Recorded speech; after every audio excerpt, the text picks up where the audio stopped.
Welcome to our coverage of the Noor Salman trial here on clickorlando.com. I'm Matt Austin. Well, shy by just 1. Hours ago, jury selection wrapped up for its 7th day. It's been a long week already. The judge sifting through 650 juror questionnaires. The goal is to get the jury pool to 56 before the next phase of jury selection, when the attorneys strike who they don't want sitting in on this case. While many hope to get a potential jury pool by today, we should wrap it up when court resumes on Monday. Also inside the courtroom today was Christine Leinenen. She lost her son at Pulse. We talked to her about today's proceedings, telling us that she isn't so much interested in seeing what happens to Salman in the end, as she is wanting to know answers from the FBI as to what happened inside the club and how her son died. I'm thinking about my son dying in being left to die, getting shot, being left to die. So I can't, I'm already envisioning how horrible it was for him. So by at least learning the truth, I'll know exactly, hopefully know more of what happened. That's what I'm more interested in than, than whatever I will live with, whatever the verdict is, I will live with it. Let's get you out to News 6 investigator Lewis Bolden. He's been at the federal courthouse all day today. Lewis, are we still on track for opening statements maybe by Wednesday? We are on track, Matt. But first, I want to talk a little bit about Christine Leinenen. Actually, it's just so sad seeing her today and seeing the pain that she's still in. She is just looking for closure, like so many other people. And she said she is following the trial just because she wants to learn more about what actually happened to her son. And she said she's not getting much information from the FBI. Matt, today in court, as you mentioned, the judge was hoping to hit that magic number of 56 jurors. Did not happen, just 1 juror short. But jury selection is starting up again on Monday. Right now they have 55 jurors. And to talk more about the breakdown of those jurors, I want to bring in Local 6, News 6's legal analyst, Whitney Bone. Hey, Whitney. Hey. So on the panel right now in the pool, we've got 36 women, 19 men. Yes. What are your thoughts about that? Well, I think it's great, but but no, I mean, I think that may not totally be what the composition of the jury is as far as the ratio of women to men when it's actually the jury, because we're not at that final place yet. There's still this process that's going to happen after they get to the magic number of jurors, whether it be 56 or 60 or somewhere in between, where both the government and Ms. Salman's lawyers are going to have the opportunity to strike jurors for any reason whatsoever, basically. And so we'll see what the composition is at this point, or at that point. But at this point, it's certainly the women take it. And we're talking about a lot of strikes. The defense gets 20 strikes, and the government gets 12 strikes. That's That correct. is a lot of strikes. Now, will they get the opportunity to bring these jurors back if they want to learn a little bit more about them? Because we did learn some information from the questionnaires that the jurors filled out, but for a trial like this, it really is not a lot of information that they're working with. Sure, and I mean, in most trials, you don't have the opportunity to really get to know a juror during jury selection. Certainly what we see in state court a lot is that there's a lot more questioning that happens by the lawyers for each party too, in addition to the judges. And so there's a little more information that you can get from jurors, but it's still a little amount of information. Yeah. Like you don't really get to know that much about jurors. And the way that our system is set up, jurors don't get to be aware of the evidence in the case before they're jurors. So I mean, we don't really know how someone's going to be affected by the evidence or what emotions or biases it may bring up for them.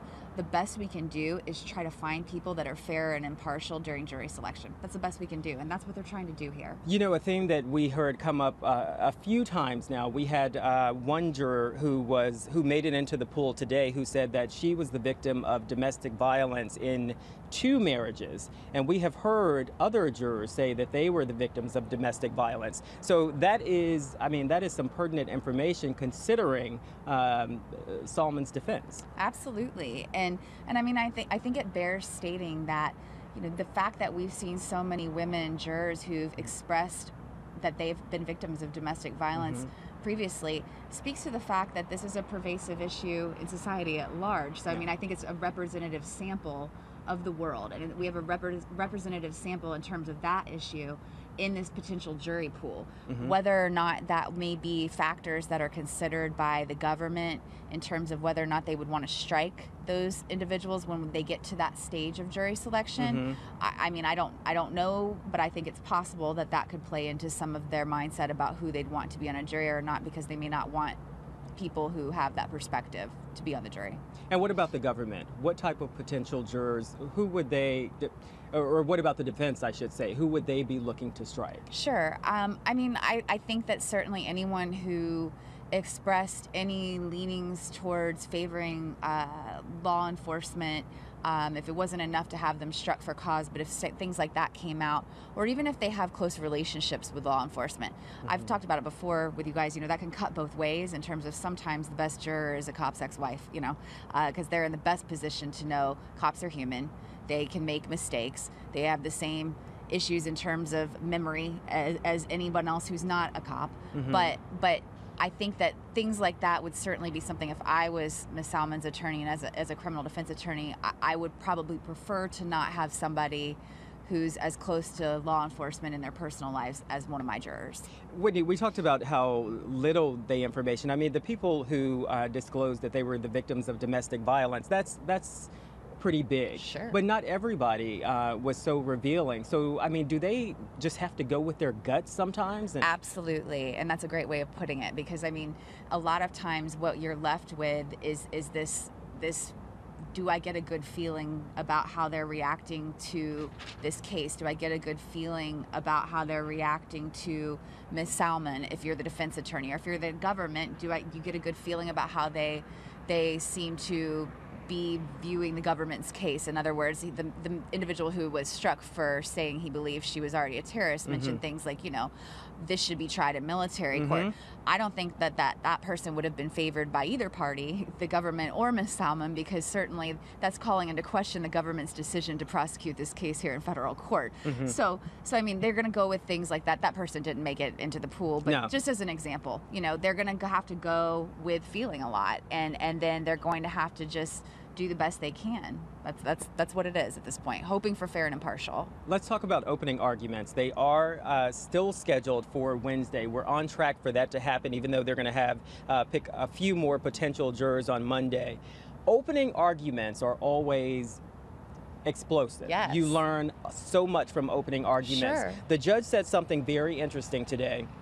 He said that he is not in favor of putting time limits on either side.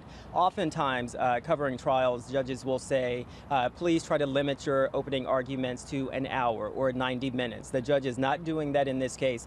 He said he wants for both sides to just take as much time as they need, and he doesn't want them to be limited. He also said that what he's seeing in the past is attorneys not taking enough time for their opening arguments. So it will be interesting to see. So as an attorney, what do you want to convey? You want to lay your whole case out in your opening arguments, right? Well, if you're the government, you want to lay out as much as your case as you can prove, because you're going to be held to that standard of proving the elements of the offense beyond a reasonable doubt.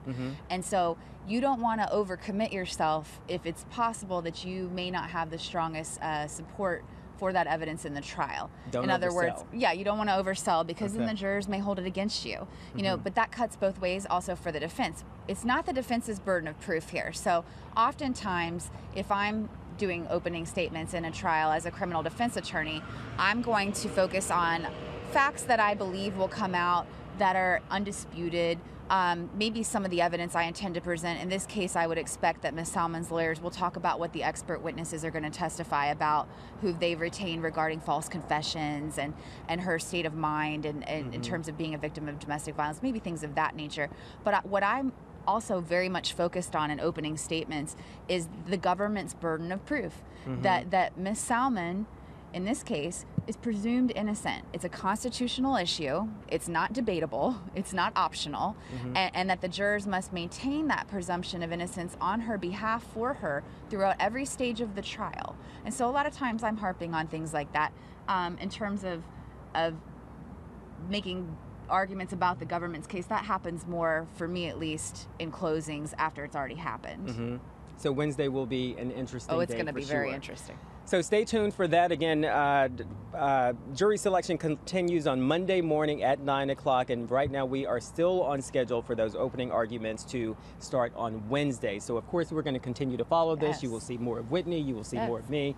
Matt, we're Thank going you to send for it back having to you in the studio. All right, Lewis and Whitney, thank you. Our coverage of this trial continues online tonight.